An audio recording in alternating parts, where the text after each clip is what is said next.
আবার ইব্রাহিম নাম্বার হয়ে চৌধুরী ডক্টর ইশরাক আহমেদ সিদ্দিকী অন্যতম কোষাধ্যক্ষর দায়িত্ব পালন করেছিলেন, প্রতিষ্ঠাতা। আজকে দেখেন, আমরা যদি তাকাই তারই ধারাবাহিকতায় আমরা যদি মনে করি যে আমাদের আগামী দিনের রাষ্ট্রনায়ক শহীদ প্রেসিডেন্ট জিয়াউর রহমানের ফাউন্ডেশনের যে কমিটি আমাদের কেন্দ্রীয় কমিটি ঘোষণা দিয়েছে, সেই জিয়াউর রহমান ফাউন্ডেশন কমিটিতে কিন্তু আমাদের ডক্টর ব্যারিস্টার চৌধুরী ইশরাক আহমেদ সিদ্দিকীকে অন্যতম সদস্য 3 নম্বরে সিরিয়ালে অন্তর্ভুক্ত করা হয়েছে।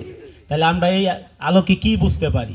আমরা বুঝতে পারি শহীদ প্রেসিডেন্ট জিয়াউর রহমান চৌধুরী তামির আহমেদ সিদ্দিকীকে যেভাবে গুরুত্ব দিয়েছেন আগামী দিনের রাষ্ট্রনায়ক তারেক রহমান, তেমনিভাবে আমাদের ডক্টর ব্যারিস্টার চৌধুরী ইশরাক আহমেদ সিদ্দিকীকে জিয়াউর রহমান ফাউন্ডেশনের সদস্য করে তা প্রমাণ করেছেন যে এই দলের মধ্যে সঠিক দায়িত্ব নেওয়ার মতো যোগ্যতা সম্পন্ন লোক আগামী প্রজন্মের ডক্টর ব্যারিস্টার চৌধুরী ইশরাক আহমেদ সিদ্দিকী।